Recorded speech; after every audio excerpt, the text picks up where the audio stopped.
밤지 새우고 불림마다 노래로 듣는 대한민국 백년사 제1부 임시정부 수립과 항일투쟁. 750만 재외동포 여러분 안녕하십니까? 저는 자랑스러운 대한민국의 영화배우 정인기라고 합니다. 안녕하세요. 저는 성우 정소연입니다.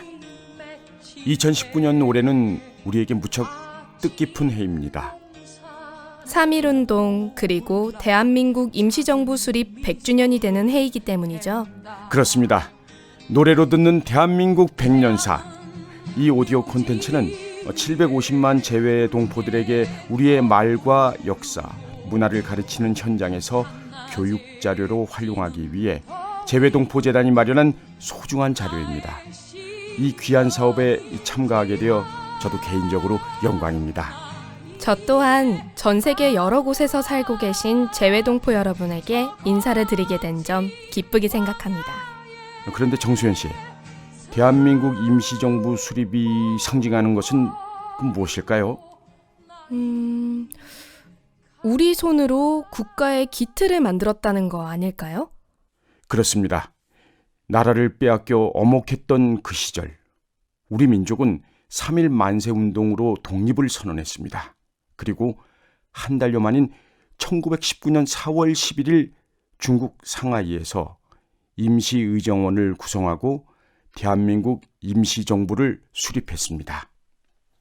3.1운동을 겪으면서 독립에 대한 자각이 커졌고 무엇보다 대중을 조직해 체계적인 투쟁을 이끌 지도부가 필요하다는 생각으로 임시정부가 꾸려진 거죠. 중요한 것은 임시헌장 제1조에 대한민국은 민주공화제로 한다고 되어 있는데요. 이 얘기가 무슨 얘기냐면 임시정부가 대한제국 황실의 망명정부가 아니라 모든 국민이 참여하는 민주적 절차의 민주주의 공화국으로 출범했다는 것입니다. 자, 그럼 여기서 대한민국 임시정부 수립 100주년이 의미하는 바가 무엇인지 더 자세한 설명을 들어보겠습니다. 제7대 독립기념관장을 역임하셨고 신흥무관학교 100주년 기념사업회의 공동대표를 맡고 계신 김삼웅 선생님 말씀을 들어보죠.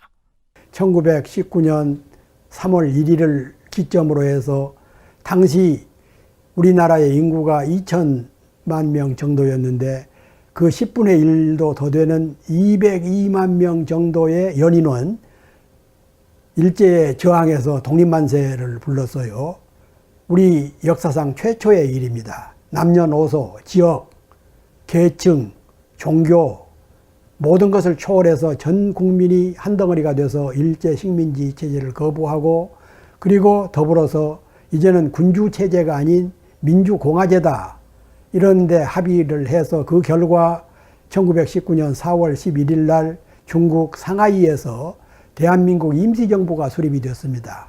임시정부는 다른 나라들은 대부분이 망명정부라고 하는데 우리나라는 임시정부라고 한 것은 그러니까 임시로 외국에서 정부를 세우지만 싸워서 독립이 되면은 다시 정식 정부가 수립될 때까지 한정적으로 정부를 만든다 해서 임시정부 아닙니까? 그로부터 100년이 되는 지금까지 우리나라는 주권도 회복하고 민주공화제도 어느 정도 정착을 하고 있습니다만은 아직도 통일을 이루지 못한 아픔을 겪고 있기 때문에 앞으로 100년은 민주공화제 발전과 모두가 함께 더불어서 평등하고 공정하게 잘 사는 사회와 더불어서 남북 통일, 평화 통일, 민주 통일을 이룩해야 될 과제가 우리와 우리 후손들에게 맡겨진 역사적인 소임이라고 생각을 합니다.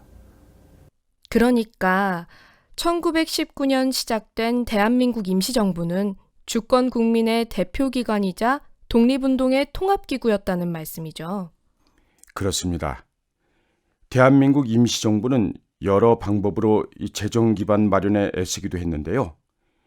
사실상 초기 재정의 대부분은 미국에 거주하는 재외동포들이 모아서 건넨 성금으로 유지됐다고 합니다. 네, 재외동포들의 헌신과 노력이 대한민국 임시정부에 큰 힘이 되었던 것입니다.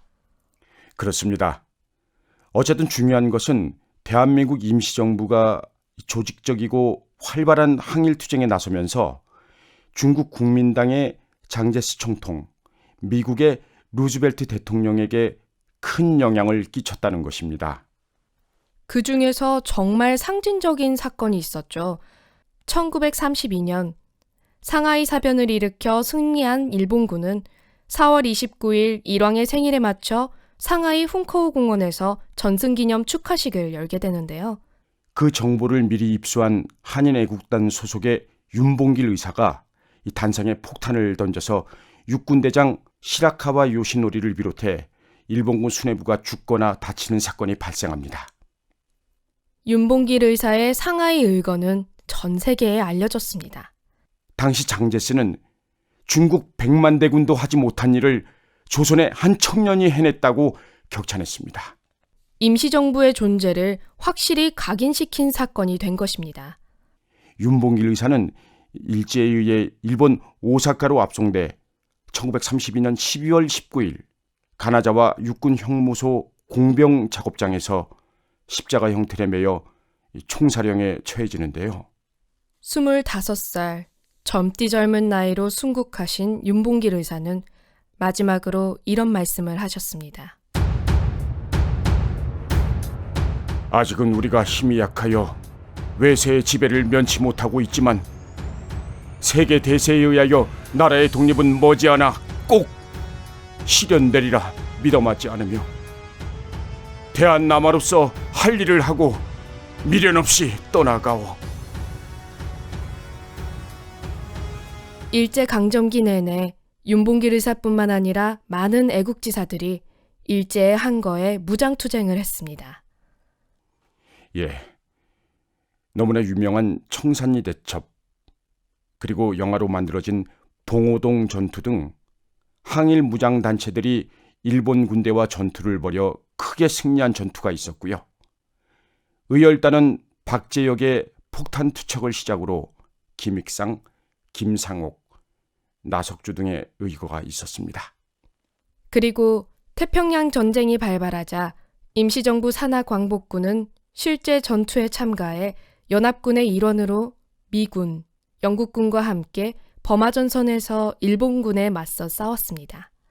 광복군 대원들은 우리가 지금 조국에서 멀리 떨어진 낯선 곳에서 싸우지만 지금 참전이 곧 우리나라의 독립을 의미한다면서 목숨을 아끼지 않고 총을 들었다고 합니다. 또한 당시 대한민국 임시정부는 나치 독일과 일본 등 추축국을 상대로 선전포고를 해 2차 대전 연합군 진영에 대한민국의 존재를 당당히 각인시켰습니다. 그 결과 2차 대전 종전을 논의하던 카이로 회담에서 대한민국의 독립을 약속하게 된 것이고 포츠담 회담에서도 다시 한번 확인합니다. 그런 점에서 보면 남의 손으로 얻은 해방이란 말도 틀린 말입니다. 그럼요. 우리는 대한민국 임시정부를 세워 일제와 싸웠고 그것을 2차 대전 전승국들이 인정해 독립을 쟁취한 것입니다. 자, 그럼 여기서 항일 무장투쟁의 현장에서 항상 불리워진 노래를 한 곡 들어보는 건 어떨까요? 예, 좋습니다. 만주 신흥무관학교에서 처음 만들어져서 널리 퍼진 노래입니다. 독립군가 듣겠습니다.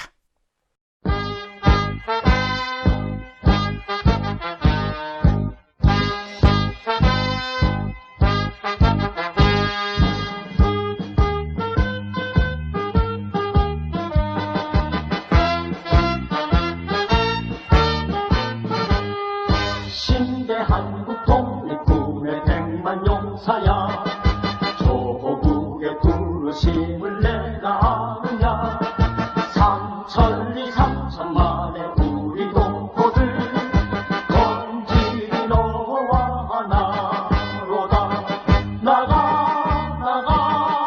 싸우러 나가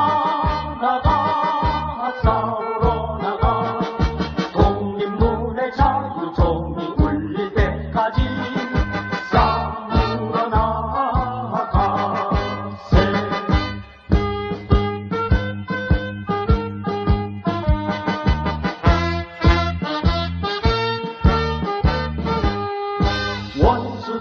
강하다고 겁을 낼 건가? 우리들이 약하다고 납시할 건가? 정의의 날쌘 칼이 빗기는 곳에 이들이 너와 나로다. 나가 싸우러 나가 싸우러 나가. 독립문의 자유종이 울릴 때까지 싸우러 나가세.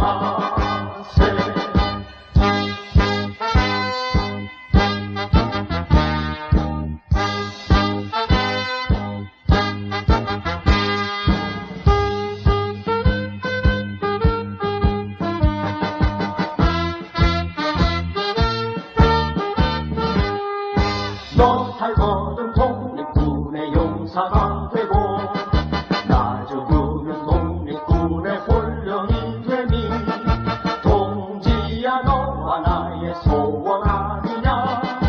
힘내 너와 나로다. 나가 싸우러 나가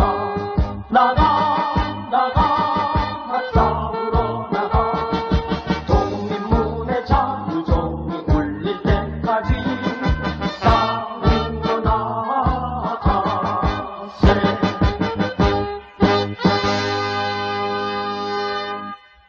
네, 독립군가 들어봤는데요.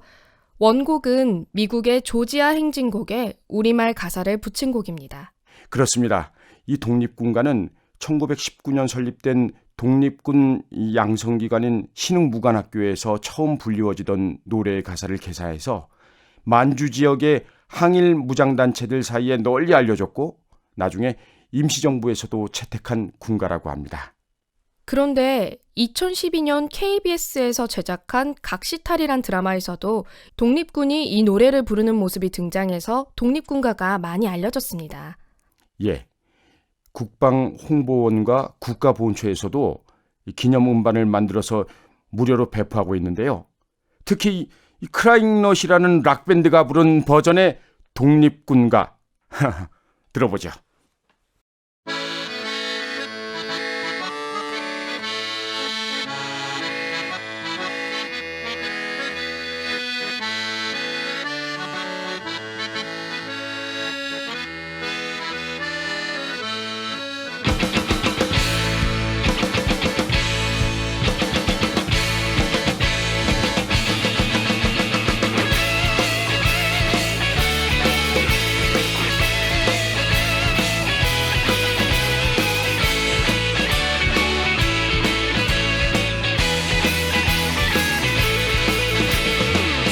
한국 독립군의 100만 용사야. 조국의 부르심은 네가 아느냐. 삼천리 삼천만의 우리 동포들 건질이 너와 나로다. 나가 싸우러 나가 싸우러 나가. 독립문의 자유종이 울릴 때까지 싸우러 나가세.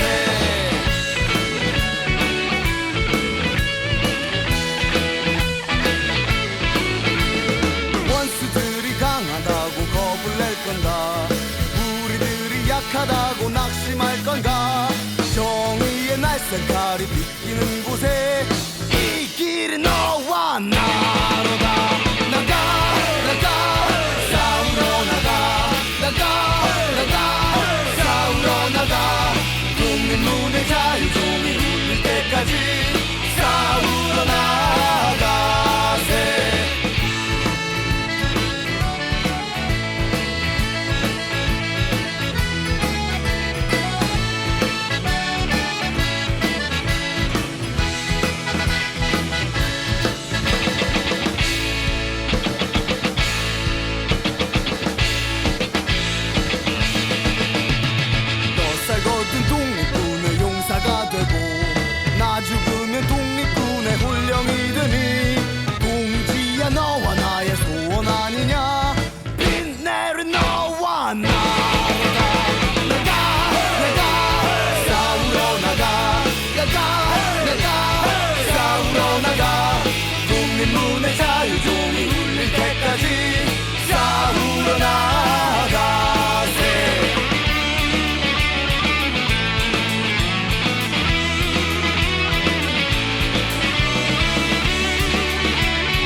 대복강과 두만강을 뛰어 건너라.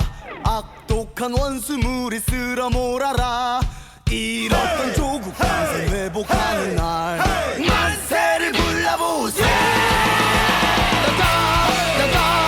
싸우러 나가, 싸우러 나가.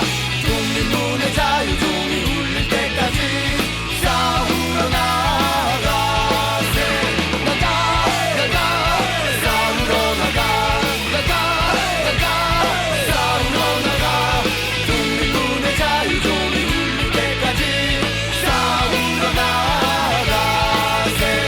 싸우러 나가세. 싸우러 나가세. 싸우러 나가세.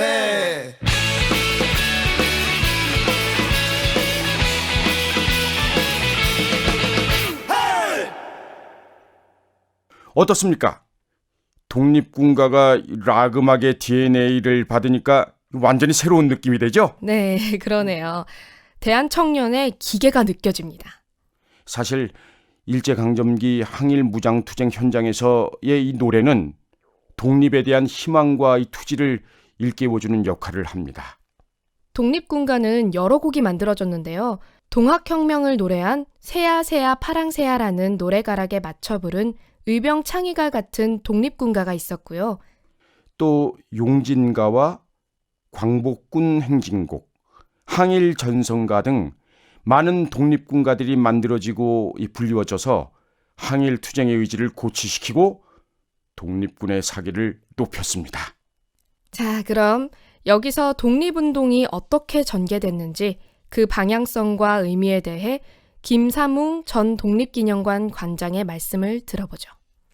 나라를 빼앗긴 후에 우리 애국지사들은 독립운동을 방략을 한 5-6가지를 내세웠어요. 첫째는 외교론, 외교를 통해서 나라를 독립을 쟁취한다. 둘째는 실력 양성론, 우리가 실력이 없어서 일제에게 나라를 빼앗겼으니까 산업화를 일으키고 국민을 교육시켜서 독립을 쟁취하자라는 실력 양성론. 세 번째는 의열투쟁론, 우리가 그런 것은 다 좋지만 그럴 실력도 방편도 능력도 없으니까 자기 몸을 던져서 독립을 쟁취하자. 그리고 또 네 번째는 해외에다가 우리 무장 독립군을 양성을 해서 일제와 정식으로 군대끼리 싸워서 우리가 이겨내자. 우리 군대가 힘이 약해서 일제에게 당했으니까 우리 군대를 독립군, 광복군을 키워서 일제와 싸우자. 그래서 독립군 양성론.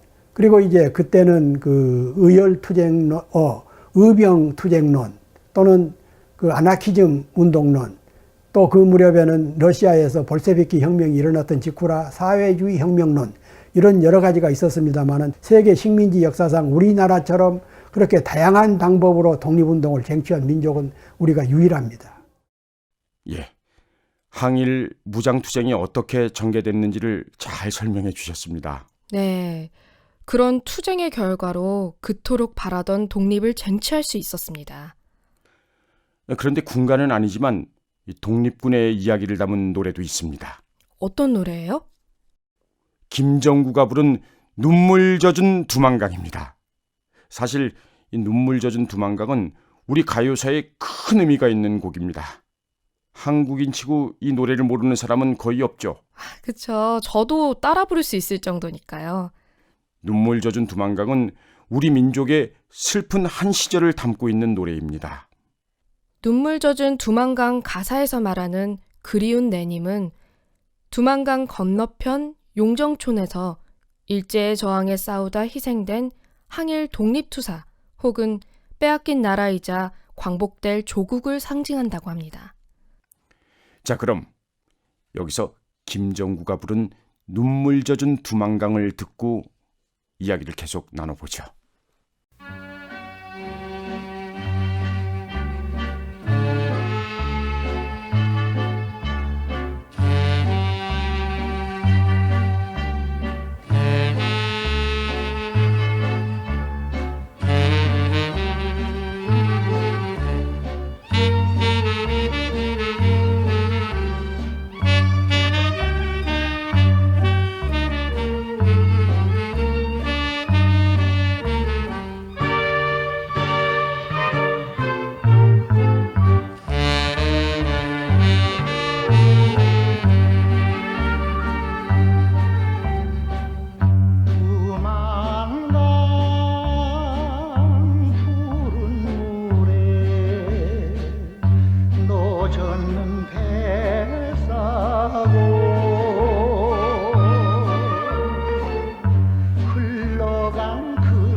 노래에 얽힌 사연을 듣고 나서 노래를 감상하니까 노랫말이 가슴에 와닿는 것 같습니다.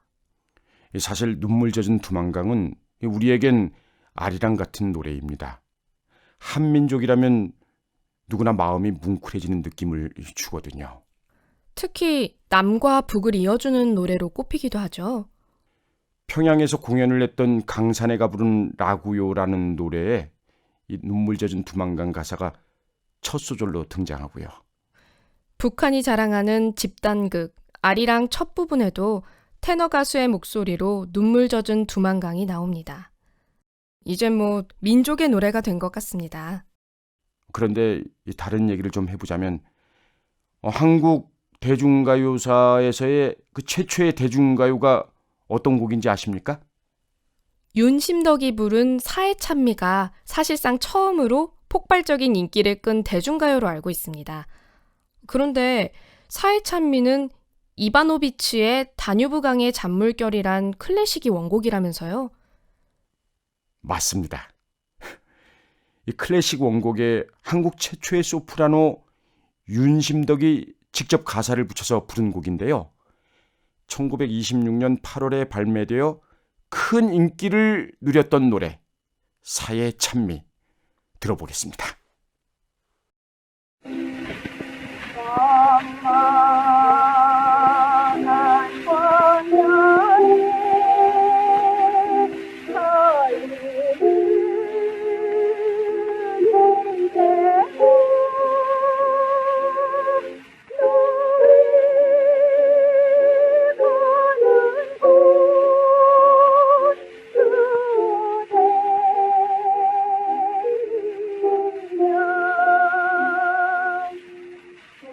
Yeah.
노래 가사가 참 뭐랄까 더덥고 먹먹하고 힘겨운 인생, 비관적이고 슬픈 느낌, 뭐 그렇습니다.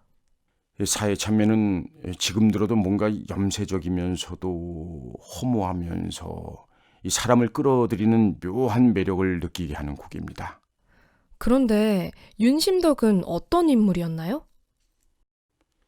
도쿄 음악학교를 졸업한 우리나라 최초의 이 소프라노 성악가인 윤심덕은 이 국내에 돌아와 교편 생활을 하며 이 극단 토월의 멤버로 신국 운동을 했는데요.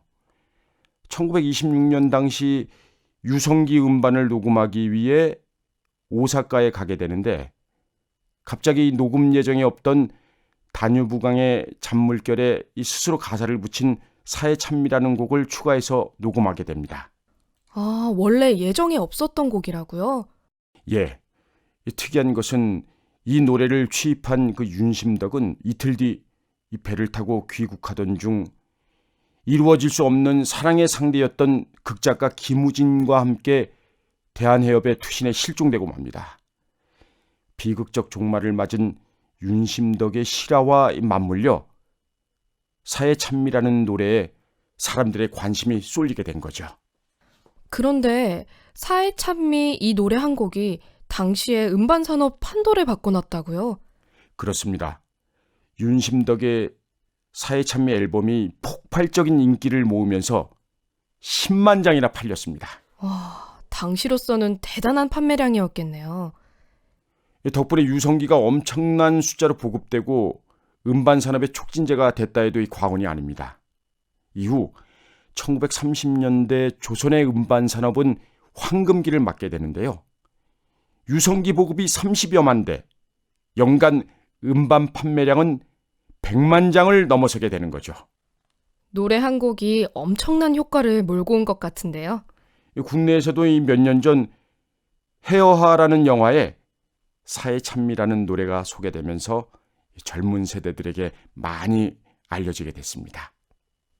그런데 사실 일제감정기 당시 사회적인 분위기도 노래 사회찬미처럼 좀 우울하고 비관적이지 않았을까요? 그렇습니다. 1925년에 발매된 이채선, 박뮤파 두 분이 부른 이풍진 세상이라는 노래가 있는데요.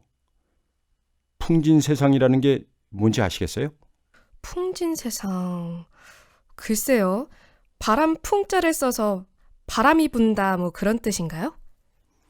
맞습니다. 바람에 날리는 티끌을 풍진이라고 하는데요. 이 풍진 세상이란 세상이 어지럽고 시련이 계속 이어지는 현상을 말하는 겁니다. 그러니까 노래가 나온 당시 일제감정기 시기가 사람들에게 풍진 세상이었다는 건가요? 그렇죠. 노래를 만든 의도가 무엇인지는 모르겠지만 어쨌든 식민지 시대를 살아가는 조선인들에게 이 풍진 세상은 상처 입은 마음에 바로 와닿는 노래였습니다. 노래 가사에서 시종 희망을 이야기하고 있지만 나라 잃은 서름과 세태를 한탄하고 있거든요. 사실 노래는 슬픈 비가입니다. 그럼 직접 들어보죠. 이 풍진 세상.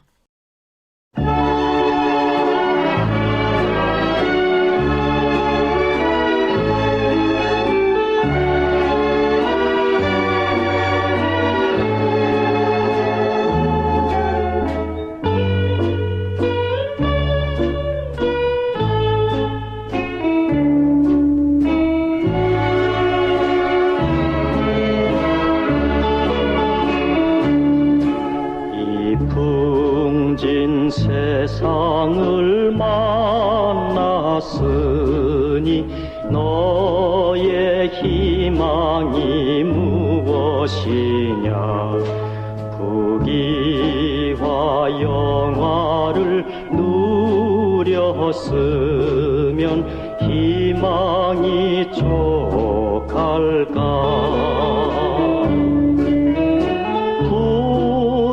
하늘 밝은 달 아래 곰곰이 생각하니 세상 중에 또다시 금갑도다.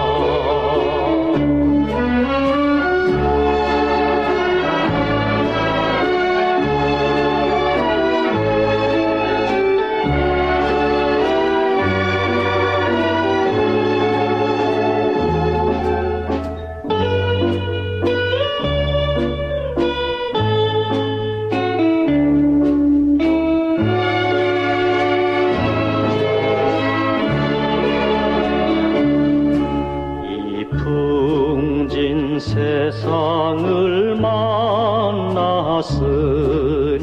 너의 희망이 무엇이냐.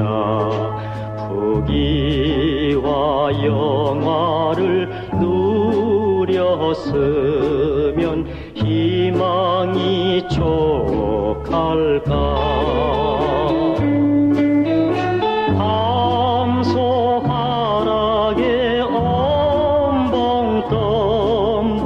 주색 잡기에 침몰하야 세상 만사를 잊었으면 희망이 족할까.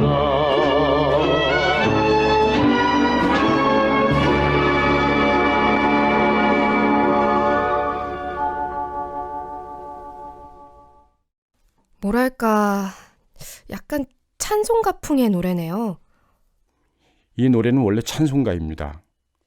1838년 제레미 잉글스가 작곡한 곡이 일본을 거쳐서 우리나라에 들어온 것으로 노래 제목이 이 풍진 세상 혹은 희망가로 여러 차례 리메이크되기도 했습니다.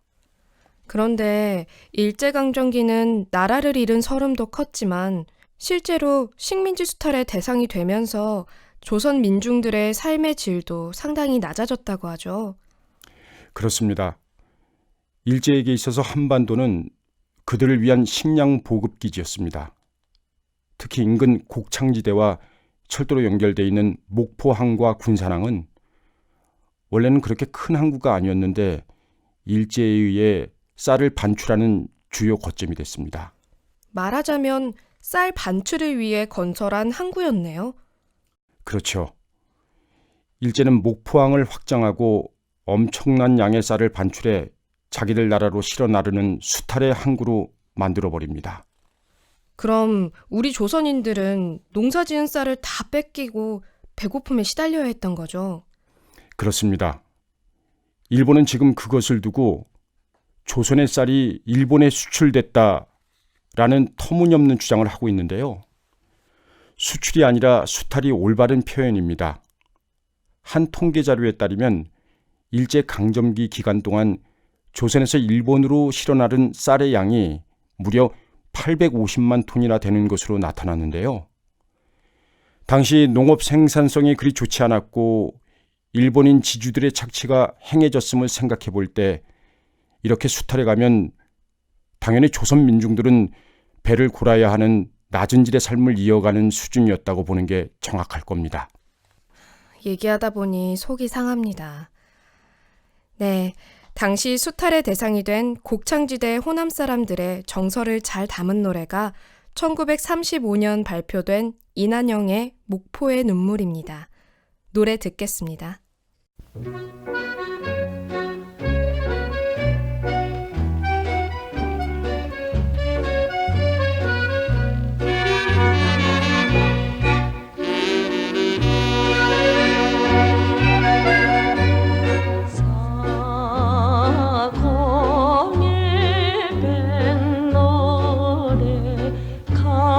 가물 거리며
목포의 눈물, 이난영 씨의 애잔한 목소리가 마치 그림 한 폭을 보는 느낌을 주네요.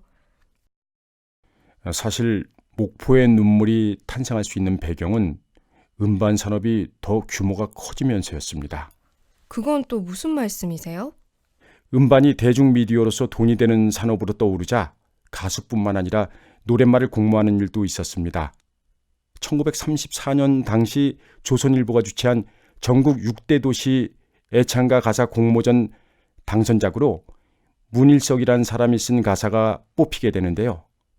거기에 손목인이 곡을 붙이고 이난영이라는 가수가 부른 곡이 바로 목포의 눈물이 된 거죠. 그런데 참 신기한 건 노래가 어떻게 탄생했건 간에 그것이 묘하게 대중의 정서에 맞아떨어지면서 마음속에 녹아드는 것 같습니다. 그게 바로 현실을 반영하는 대중가요가 가진 힘이 아닐까 싶습니다. 목포의 눈물은 식민지 조선, 그 중에서도 일제의 수탈이 가장 심했던 항구 목포를 배경으로 이난영의 애잔한 음색과 함께 민족 정서를 잘 녹여냈다는 평가를 받고 있습니다. 일제로부터 수탈을 당한 민중들의 삶은 무척 힘들었을 것 같아요. 당시 조선인들의 삶이 어땠는지 김삼웅 전 독립기념관 관장의 얘기를 들어보겠습니다. 일제는 조선을 우리나라를 강제로 병탄한 후에 거의 대부분의 자원, 쇠붙이, 나무, 탄광, 금광 다 뺏어갔지요. 그런 속에서 우리 국민들은 특히 우리나라는 전통적으로 자영농이 많았습니다. 농부들이 농사를 지면 자기 논밭을 가지고 농사를 지었는데 일제가 침략을 하면서부터는 그 토지 조사 사업이라고 해가지고 우리 농민들이 가지고 있었던 땅 거의 70% 80%를 일제가 거의 수탈하다시피 했고 그래서 소작이 70% 80%가 됐습니다. 그리고 그 소작농도 소출을 한 80% 정도를 지주가 뺏어가요. 주로 일본 사람들인데. 그러니까 우리 농민들, 우리 국민들은 전체 인구의 한 70% 80%가 농민인 시대인데 우리 농민들은 좋은 쌀은 생산해서 일육제가 다 뺏어가고 우리 국민들은 중국에서 나오는 조를 들여다가 조밥을 해다 먹고 초근 목피, 보릿고개, 조반 석죽 그런 세계 식민지 역사상 가장 참혹한 그런 어려움을 겪었던 것입니다. 그래서 1930년대에 일제에 의해 농지를 잃고 또 일제의 수탈을 피해 고향을 떠나 멀리 간도와 연해주로 떠난 농민들이 참 많았습니다. 거의 200만 명이 넘었다고 하죠. 예, 당시 한민족 인구가 2,500만 명쯤이었으니까 우리 민족 10명 중 1명꼴로 그렇게 고향을 등지고 떠나야 했던 거죠. 그만큼 일제의 수탈이 혹독했고 살기 위해 떠난 거잖아요. 그런데 낯선 곳에서의 삶은 여전히 고달팠습니다. 특히 간도라 불리우던 만주 땅에서는 중국인들의 텃세도 만만치 않았습니다. 남의 땅에 가서 한번 살아보겠다고 서러운 타향살이를 해야 했던 거죠. 여기서 고복수가 부른 타향살이라는 노래를 듣겠습니다.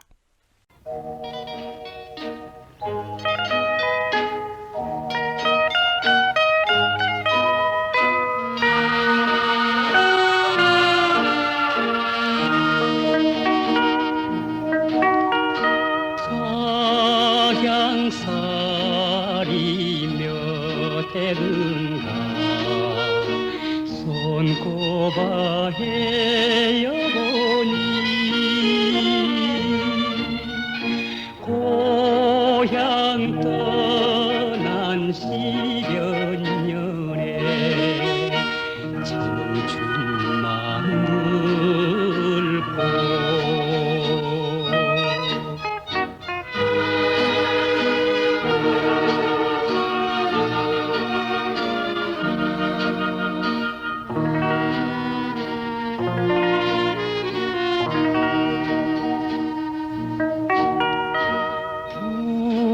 부평 같은 내 신세가 혼자도 기막혀서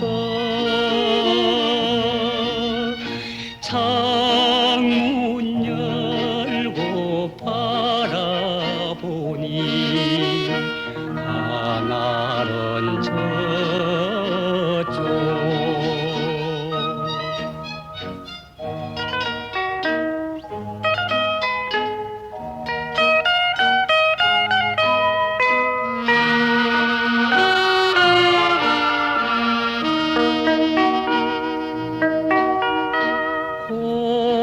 고향 앞에 버드나무 올봄도 푸르련만 버들 피리 꺾어 불듯 그대는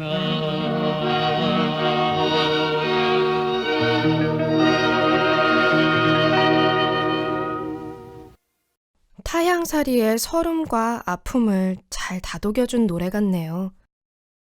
그렇습니다. 그런데 흥미로운 것은 타향살이를 부른 고복수가 가수가 된 것이 지금 대한민국의 K-팝 가수들의 등용문인 오디션 프로그램 혹은 서바이벌 경영 같은 과정을 통해서였다는 겁니다. 고복수가 오디션 프로그램 출신이라고요?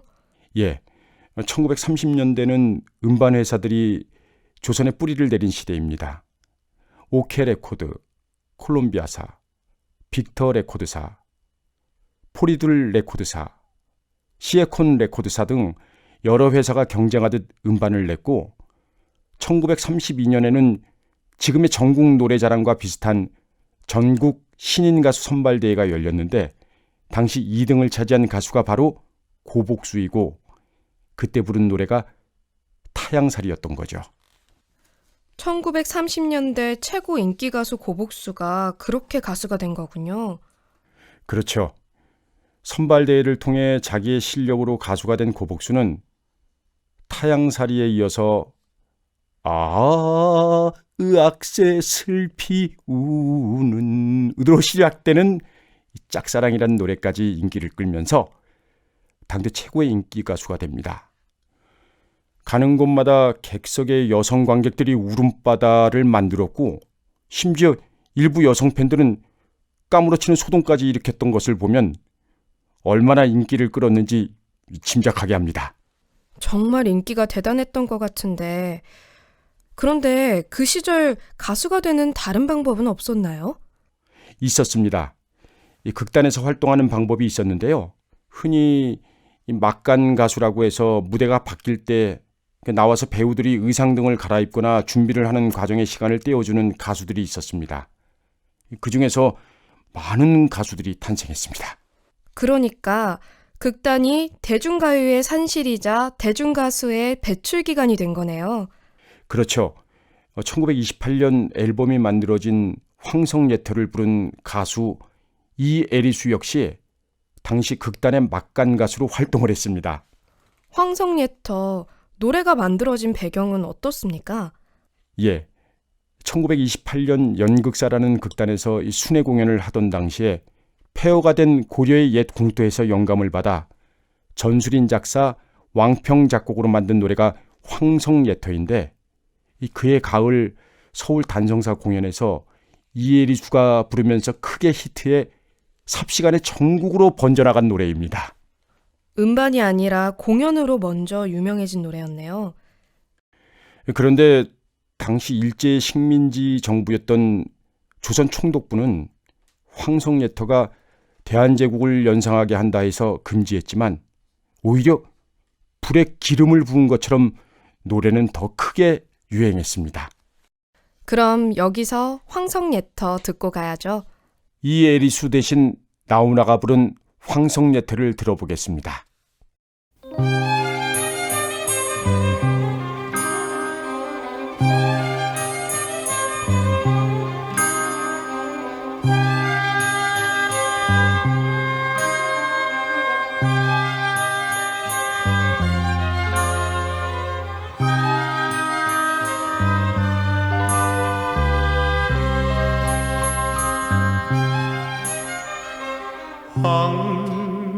황성예터의 밤이 되니 월색만 고요해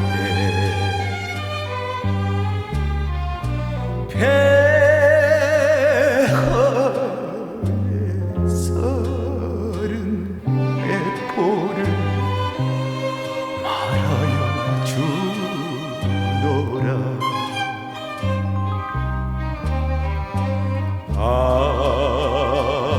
가요다 이내 몸은 그 무엇 찾으려고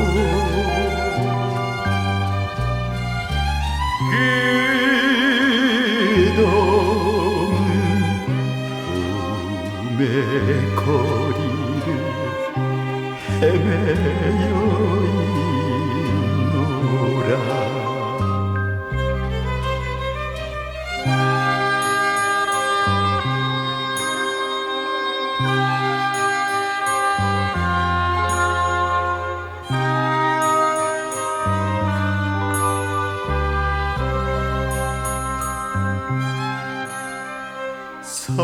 성은 허물어져 빈터인데 방초만 부르러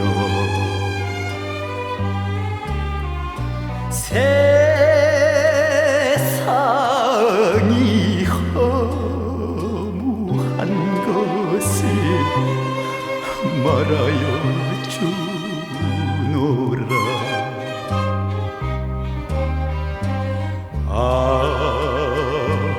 외로운 전하 그네 홀로 잠 못 이루어 그 슬픈 벌의 소리에 말없이 눈물 져요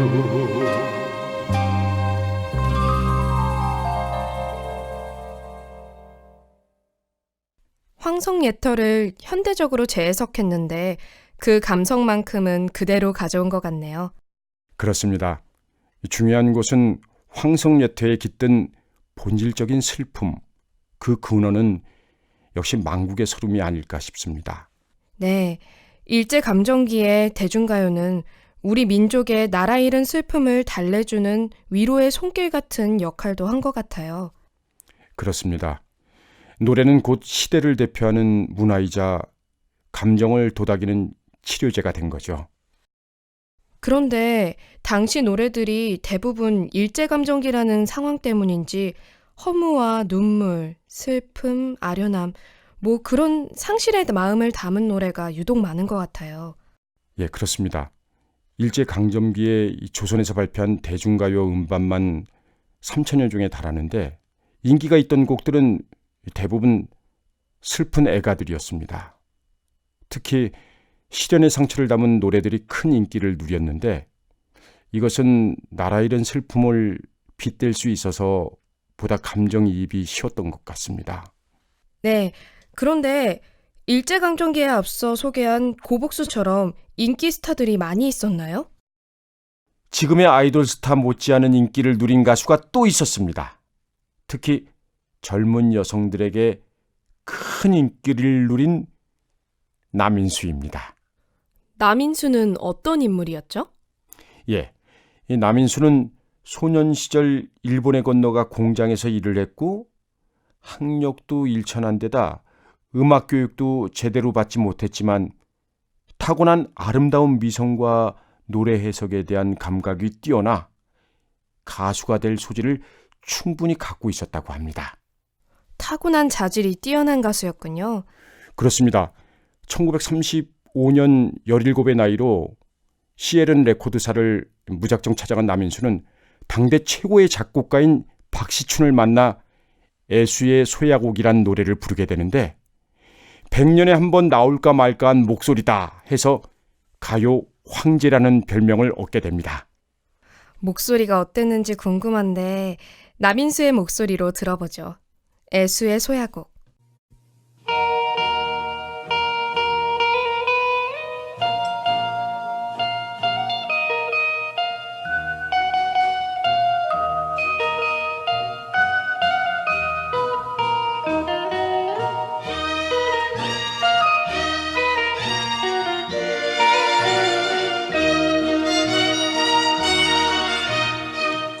운다고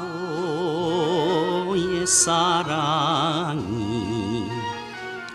오리오마는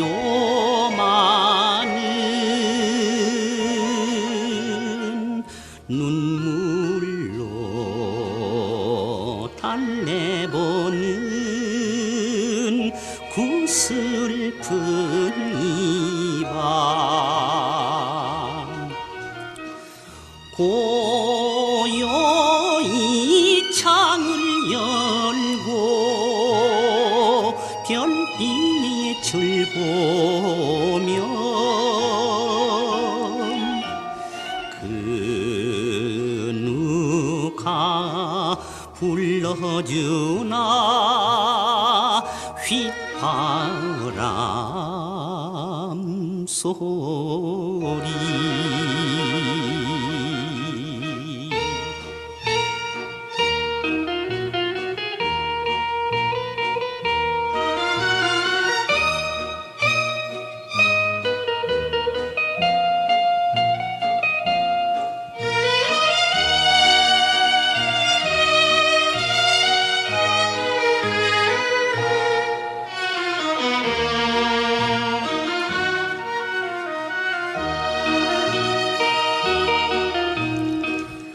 차라리 잊으리라 맹서하건만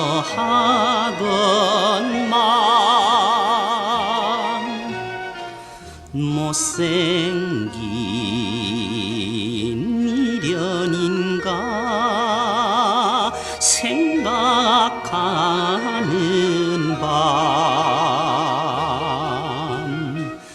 가슴에 손을 얹고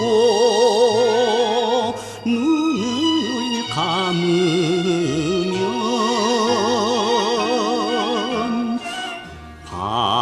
바람도 문풍기에 싼을 하고나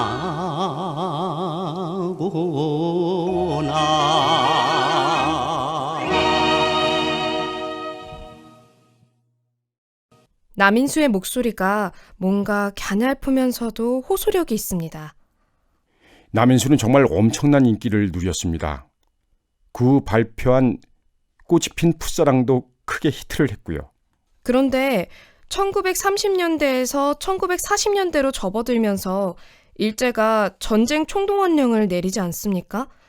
전쟁으로 살벌한 가운데 이렇게 사랑 타령하는 노래가 한쪽에서는 인기를 끌었다는 것이 조금 황당하기도 하네요. 그게 바로 군국주의의 이중성입니다. 한쪽에서는 전쟁을 일으키고 다른 한쪽에서는 사랑 타령을 하게 하는, 그래서 구성원들이 엄청난 불행에 빠지는 것을 인식하지 못하게 하는 거죠. 남인수를 비롯해 당대 인기 가수와 대중음악 작곡가, 작사가들은 태평양 전쟁 막바지에는 노골적인 친일 행위를 하잖아요. 그렇습니다. 일제가 인기 연예인들을 가만 놔둘 리가 없죠.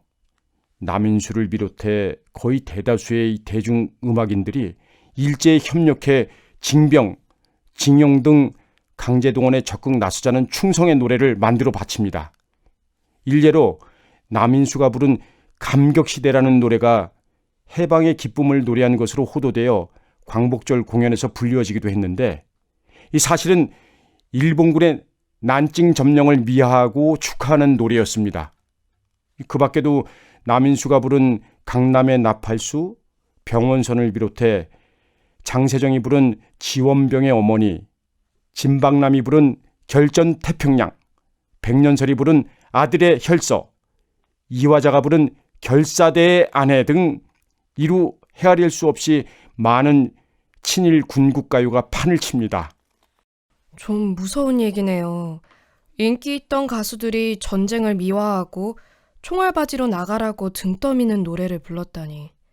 사실 이런 점에서 일제강점기에 만요가 인기를 끈 것은 현실 도피 내지는 억지 웃음이라도 짓게 만들려는 의도가 다분합니다. 만요요? 예, 만요.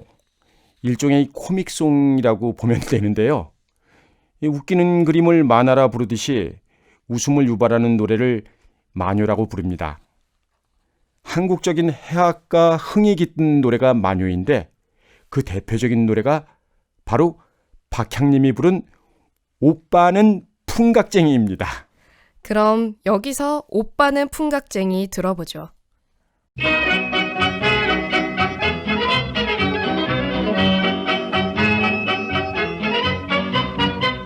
오빠는 풍각쟁이야 뭐 오빠는 심술쟁이야 뭐 난 몰라 내 반찬 다 뺏어 먹는 건 난 몰라 불고기 떡고기는 혼자만 먹어 어이지 콩나물만 나한테 주고 오빠는 욕심쟁이 오빠는 심술쟁이 오빠는 깍쟁이야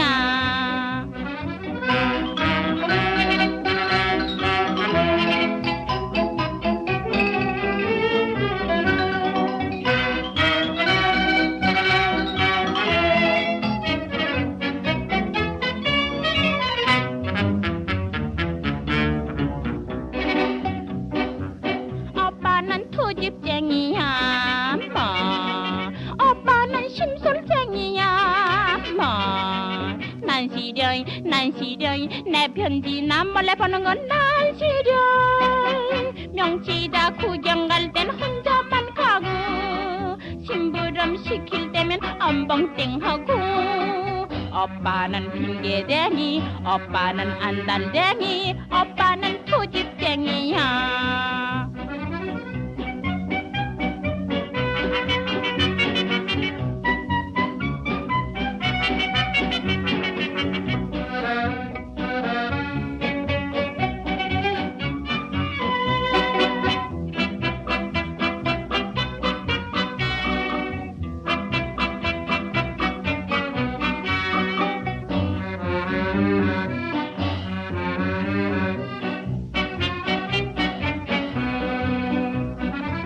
오빠는 주정뱅이야 뭐 오빠는 모주꾼이야 뭐난 몰라 밤늦게 술 취하오는 건 난 몰라 날마다 회사에선 지각만 하고 월급만 안 오른다고 짜증만 내고 오빠는 짜증쟁이 오빠는 모두쟁이 오빠는 세포쟁이야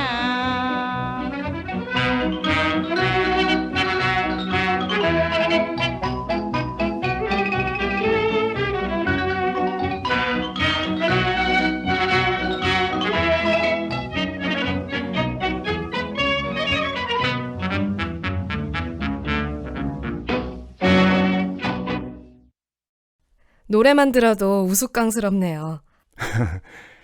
사실 상당히 재미있게 스토리텔링이 된 가사죠. 그런데 제가 언젠가 본 영화 태극기 휘날리며에서 장동건 씨와 원빈 씨가 6.25 전쟁 직전에 서울 종로거리를 휘저으면서 전차도 타고 하는 장면에서 배경음악으로 깔린 노래가 오빠는 풍각쟁이 아니었나요? 맞습니다. 사실 그 영화 덕분에 알려지게 된 노래죠. 중요한 건 이런 노래가 유성기에서 흘러나오고 있던 무렵 우리 젊은이들은 전쟁에 내몰려야 했잖아요. 일제가 작성한 통계만으로도 약 800만 명에 이르는 조선인들이 일제강점기에 국내에서 군인과 군무원, 노무자 등으로 강제 동원됐고 광산과 댐공사, 군사기지, 비행장 건설 등 강제 노동을 하다가 상당수가 사망 혹은 실종됐습니다. 이때 일제에 강제 동원되어 희생된 젊은이들이 전쟁터에서 죽어가면서 인간으로서 누려야 할 보편적인 일상인 학업과 연애, 혼인, 출산, 육아 등의 기회를 모조리 빼앗겼습니다. 미래를 책임질 한 세대의 전멸. 일제가 그런 짓을 한 거죠. 징병, 징용, 군 위안부로 희생된 한 세대의 절멸. 그 비극에 대해 김삼웅 전 독립기념관 관장의 말씀을 들어보죠. 예, 정확한 수치는 우리가 제대로 드러나지가 않았는데 1938년부터 45년까지 한 7년여 동안에 강제징용 당한 조선의 청년들만 해도 한 70만 명이 넘습니다. 그리고 이제 그 이전부터 시작됐던 위안부 문제라든가 노무자라든가 징용이라든가 징병이라든가 이런 걸 다 수치를 따지면은 수백만 명인데 일제시대의 통계라든가 이런 게 많이 조작을 했기 때문에 정확한 수치는 알 수가 없고 학계에서는 1875년 강화도 조약부터 일제가 패망할 때까지 전 기간 동안에 조선인이 사망하거나 희생되거나 학살당하거나 실종되거나 행방불명되거나 이런 총 숫자를 800만 명으로 치고 있습니다. 그 시대를 정확히 들여다보려면 그 시기에 대중가요를 살펴봐라 하는 말이 있습니다. 일제강점기라는 암흑의 시대에 우리 한민족은 어떤 노래를 불렀고 어떻게 일제에 맞섰는지 우리 모두가 잘 알고 있어야겠습니다.